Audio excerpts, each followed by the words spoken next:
คือซุมื้อนี่แหละพอเบิ่งพ่อแม่บ่ทั่วบ่ถึงคือบ่กล้องเว้าตามความเป็นจริงเว้าเบิดเปลือกเลยพี่น้องเอ้ยบ่ได้เครียดบ่ได้ชังผู้ใดถ้าว่าผู้ใดสิว่าบ่กล้องเบิ่งพ่อแม่บ่ได้ซุนี้พ่อแม่จนสิได้ไปอยู่ไทยพี่น้องเอ้ยพ่อแม่บ่กล้องจนจะไปเฮ็ดเวียกเดี๋ยวนี้นะ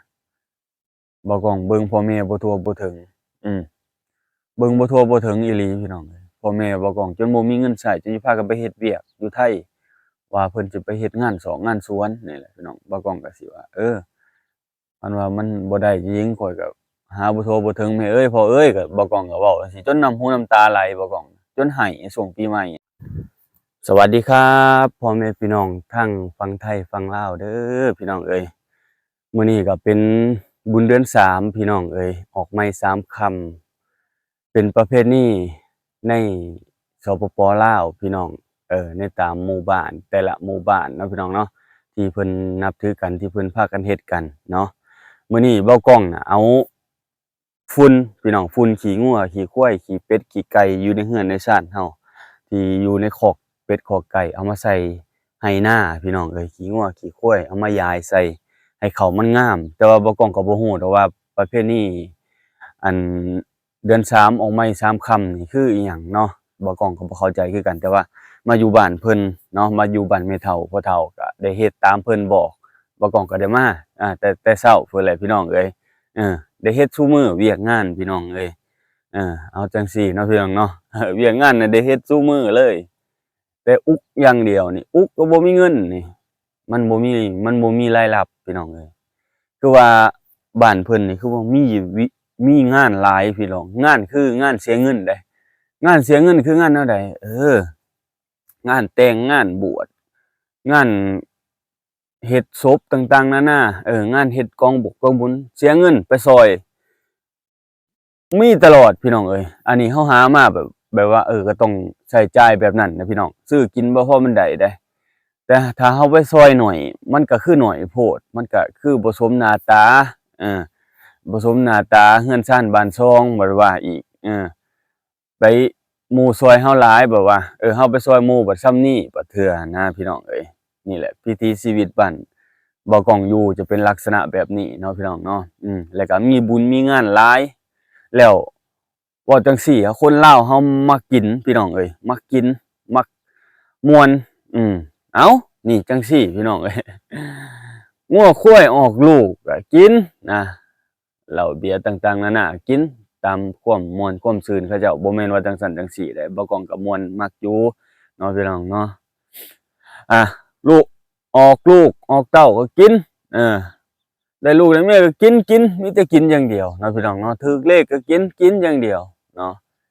แต่ว่าบัดตานี้กินเบิดพากันหงอยบัดตานี้โอ้คิดแล้วบัดตานี้บางเทื่อก็ส่งลูกไปเฮ็ดเวียกอยู่ถอกอยู่ไทยยากแล้วบัดตานี้เนาะพี่น้องเนาะเพื่อสิได้เงินเดือนมาส่งมาบางเทื่อส่งมาทางพี่บัดเทื่อพ่อแม่แบบมีเวียกมีงานแบบนี้แล้วไปซอยเขาโอ้ยเงินเฮาฝากมื้อให้คือใช้เบิดเร็วแท้บางเทื่อลูกถามมาแนวนี้โอ้พ่อแม่ก็จุกคือกันเด้พี่น้องเอ้ยบ่ก้องเคยเจอมาแล้วแต่ก่อนก็เคยถามพ่อแม่แนวนี้แต่ก่อนเจ้าของไปเฮ็ดเวียกแต่แต่ก่อนบ่ก้องบ่ทันได้เมียตอนเว้าตอนนั้นบ่ทันได้เมียบัดตานี้ได้เมียแล้วก็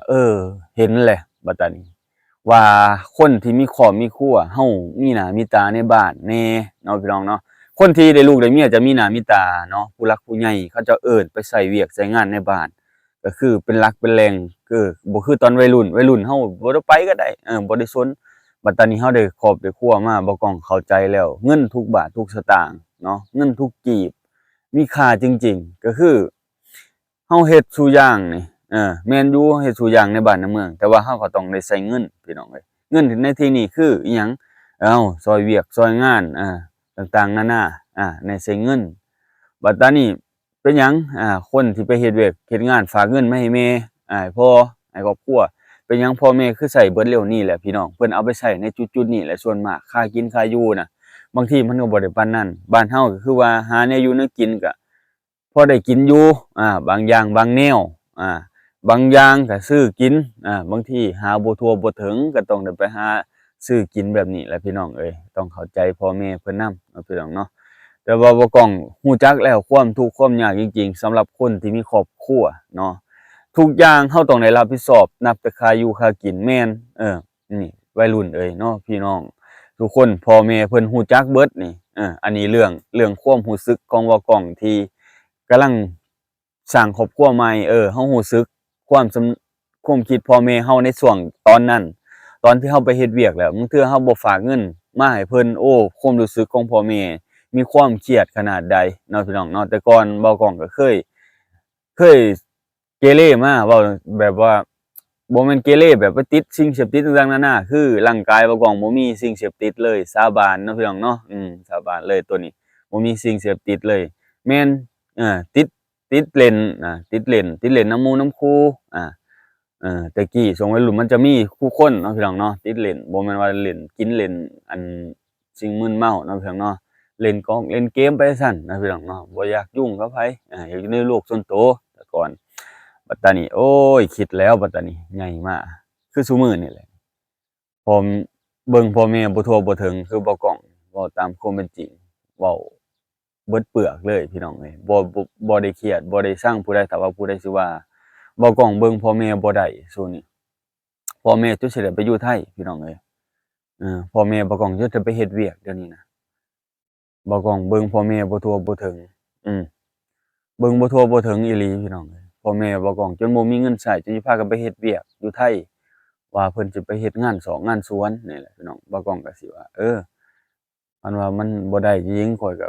หาบ่ทั่วบ่ถึงแม่เอ้ยพ่อเอ้ยก็บ่กล้องก็เว้าจังซี้จนน้ำหูน้ำตาไหลบ่กล้องจนไห้ช่วงปีใหม่น่ะเออไห้อีหลีบ่กล้องยอมรับความน้อยเนื้อต่ำใจของเจ้าของที่มันหาบ่ได้มันก็บ่แม่นแต่ว่ากล้องอะหาบ่ได้แต่ว่าบางคนเขาอาจจะบ่มีความคิดคือบ่กล้องก็ได้เนาะแต่ว่าบ่กล้องน่ะคิดหนักแรงคิดหนักจนน้ำตาไหอีหลีอะใครแต่ว่ามีหมู่ปลอบมื้อน่ะพี่น้องเอ้ยไหแรงอีหลีไหจนแบบโอ้ยบ่อยากเว้าเลยว่าความน้ำตาของลูกผู้ชายที่มันบ่เคยไหอาแต่ว่ามันมีความรู้สึกแบบเจ้าของเบิ่งพ่อแม่บ่กุ้มพี่น้องเบิ่งพ่อแม่บ่กุ้มบ่สมกับปากที่เราเคยเว้าเคยคิดน่ะว่ากูต้องเบิ่งพ่อแม่ให้ได้เออว่าตั้งหลักตั้งฐานได้แต่ว่าบ่กล้องก็คือว่าแหละพี่น้องก็คือตามที่น้องเห็นน่ะบ่กล้องก็ทูๆไถๆหาอยู่หากินบางเทื่อก็บ่กุมปากกุมท้องลูกเบี้ยคือกันเงินคำแก้วบางเทื่อก็บ่ได้มีอืมบ่ได้มีแบบว่าจนเหลือเก็บเหลืออันนั้นอันนี้บ่กล้องน่ะบ่เคยว่าสิได้เก็บดอกเนาะบ่เคยว่าสิเก็บขอแต่ว่าพ่อแม่เพิ่นได้อิ่มปากอิ่มท้องยามเจ็บยามป่วยให้มีเงินช่วยเหลือเพิ่นน่ะแต่ก่อนบ่แม่นแต่ก่อนหรอกว่าหั้นบ่กล้องเหลือเงินประมาณ700-800ในบัญชีน้องไข้เอาว่าค่ายาน้อง700โอนเมื่อบ่กล้องก็ได้เจ้าของบ่มีกินก็ช่างมันหากินเอาว่าอดเอาว่าอดออมเอาแต่บ่มีแนวหาเด้อพี่น้องเอ้ยใครแหน่บัดอันนี้บ่กล้องได้ไปตัดหญ้าให้เพิ่นรับจ้างตัดหญ้ามื้อน่ะได้150,000โอ้ยดีใจได้รับจ้างเทื่อแรกในหมู่บ้านรับจ้างใครแหน่เพิ่นใจดีมันก็บ่พอเมื่อยดอกพี่น้องอยู่ในบ้านก็ได้แต่ว่ามันบ่มีเงินมันบ่มีเงินแต่ว่าไปเฮ็ดงานไทยเมื่อยก็อดเอามันได้เงินคู่มื้อมันมีกำลังใจเฮาได้เงินมาบัดตานี้ความเมื่อยความล้าของเฮามันก็สิทุเลาลงอืมนี่แหละการใช้ชีวิตเนาะพี่น้องเนาะคนเฮาถือว่ามาอยู่บ้านก็บ่แม่นว่าจะเบิดความทุกข์ความโศกเลยเดะบ่แม่นอยู่ไทยน่ะดีที่สุดบ่าวกองเว้าจั่งซี้ซะอยู่ไทยดีที่สุดสำหรับคนที่ไปหากำลังเฮ็ดกำลังสร้างเดะอยู่ไทยดีที่สุดบ่แม่นว่าคนอยู่บ้านบ่ดีเดะคนอยู่บ้านก็ดีอีกแบบหนึ่งเนาะพี่น้องเนาะคือถ้าเขาจะอยู่บ้านได้เนาะก็มีความสุขก็คืออยู่บ้านคือสำหรับคนที่อยากเฮ็ดอยากสร้างอยากมีอยู่ไทยดีที่สุดเนาะพี่น้องเนาะเพราะว่าหยังเพราะว่าอยู่บ้านเมืองเฮาคือว่าพี่น้องเอ้ยสิเฮ็ดสิหาอิหยังเว้าตามความเป็นจริงสิเฮ็ดสิหาอิหยังตื่นเช้ามาน่ะมีดอกเวียกงานบ่อึดบ่อยากแต่ว่ามันสิต่อเงินให้เฮาได้หั้นบ่เนาะย้านแต่มันต่อเงินให้เฮาบ่ได้พี่น้องเอ้ยย้านมันต่อเงินให้เฮาบ่ได้มันสิได้เพราะมันได้ต่อเงินก็ได้คือบ่กล้องเฮ็ดมันก็บ่แม่นว่าสิได้หัวมันส่ำนี้เออส่ำนิ้วชี้อิหยังนี่ส่ำนิ้วโป้มือโป้ตีนนี่พี่น้องขออนุญาตหลายๆเนาะบ่แม่นมันสิใหญ่สิโตขนาดนั้นเนาะนี่แหละพี่น้องเอ้ย คำว่าเฮ็ดได้สร้างได้เจ้านายเพิ่นฮักเพิ่นแพงก็อดอยู่สิมีความกดดันจั่งใดก็อดอยู่ซะก่อนพี่น้องเอ้ยเอาความเหลือใจเฮาไว้พื้นพี่อย่าเพิ่งเอาขึ้นมาใช้เนาะอดเอาซะก่อนเนาะอย่าคิดผิดคือบ่ก้องเนาะคิดผิดแล้วมันสิพลาดคือบ่ก้องพลาดจริงๆบ่ก้องตัดสินใจแบบใจร้อนใจร้อนยอมรับว่าเจ้าของใจร้อนใจวู่วามมันบ่มีสติในช่วงนั้นญ้อนว่าความเครียดของเจ้าของเออบ่อยู่แล้วเมื่อแล้วตั้งหลักใหม่อยู่บ้านอยู่เมืองเฮาพอได้อยู่ได้เช้าอยู่เช้าเมื่อยเช้าหยังจังมากลับมาใหม่บัดว่าแม่นอยู่แต่ว่าเฮาเสียโอกาสลางเทื่อหั้นนะพี่น้องเอ้ยบางคนน่ะได้เวียกได้งานดีแต่ว่ามันมีความกดดันน่ะแม่นอยู่แต่ว่าบางคนน่ะได้เงินได้คำดีความกดดันก็ดีตามกับเงินที่เขาเจ้าจ้างเฮานั่นแหละเนาะมันก็หนักแหน่เนาะเงินเดือนแพงก็หนักแหน่ก็สมกับค่าจ้างที่เพิ่นจ้างเฮาถือว่าเฮามีความสามารถมันก็มีหลายรูปแบบเนาะสามารถใช้สมองก็มีค่าตอบแทนค่าใช้สมองเจ้าของมีกำลังเจ้าของก็ได้ค่าแรงส่ำกำลังเจ้าของเนาะสมมุติเฮ็ดงานก่อสร้างเนาะพี่น้องเนาะถ้าเป็นสร้างใหญ่มีฝีมือแหน่มันก็มีค่าตอบแทนน่ะสูงมีค่าแรงสูงสมมุติจะเป็นกรรมกรสมปูนเนาะ350 400แม่นบ่พี่น้อง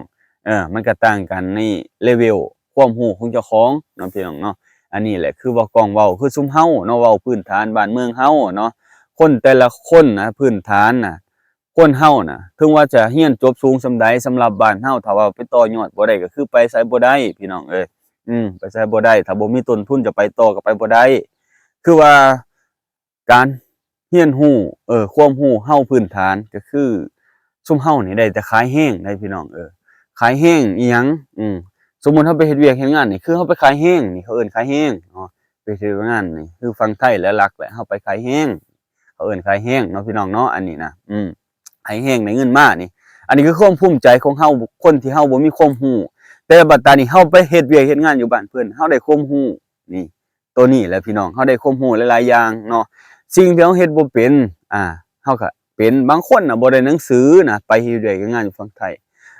ย้อนว่าความจดจำของเจ้าของย้อนว่าความบักบั่นของเจ้าย้อนว่าความอดทนของเจ้าอยากเฮ็ดจักอย่างอยากมีคือบ้านเพิ่นเมืองเพิ่นเก็บเอาความทรงจำในจุดนั้นมาจดไว้มาเก็บไว้ในสมองเจ้าของนี่แหละ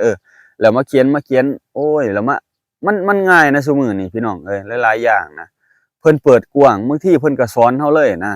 นับแต่สูตรก๋วยเตี๋ยวสูตรแนวอยู่แนวกินน่ะเพิ่นสอนเฮาเพิ่นบ่ฮ้วงบ่ห้าม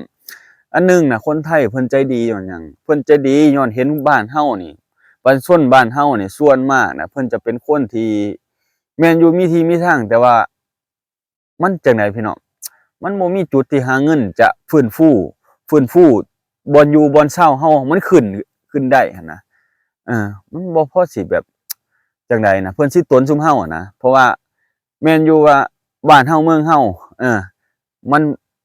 มันสิเฮ็ดกินแบบส่ำนี้นะพอส่ำนี้นะพอเพียงส่ำนี้นะแม่นอยู่แต่ว่าในชีวิตจริงน่ะในอนาคตวันข้างหน้าน่ะมันต้องใช้เงินขับเคลื่อนเกือบทุกอย่างทุกแนวเกือบทุกอย่างทุกแนวเดะเพราะว่าการที่ไปมาต่างๆนานานี่สมมุติการเจ็บการเป็นนับมื้อมันก็ต้องใช้ยาที่มันดีใช้ยาที่มันดีบ่แม่นว่าเฮาเจ็บกระตอกกระโตบ่แม่นว่ากินยาแก้ปวดแล้วมันสิเซาลางเทื่อมันเป็นแนวอื่นเด้เนาะพี่น้องเนาะเทื่อมันเป็นแนวอื่นเด้เนาะเราต้องมีค่าใช้จ่ายในจุดๆนี้เนาะสำหรับอันคนบ้านเฮาเนาะพี่น้องเนาะเอาประมาณนี้เนาะพี่น้องเนาะอดเอานั่นแหละผู้ใดสู้ได้ก็สู้เอาซะก่อนพี่น้องอย่าพึ่งกลับมาคนที่เฮ็ดกำลังสร้างนะเดี๋ยวสิพลาดคือบ่าวกล้องเอ้าพี่น้องขอบคุณหลายๆพ่อแม่พี่น้องทั้งฝั่งไทยฝั่งลาวที่ติดตามบ่าวกล้องให้กำลังใจบ่าวกล้องเด้อพี่น้องขอบคุณครับ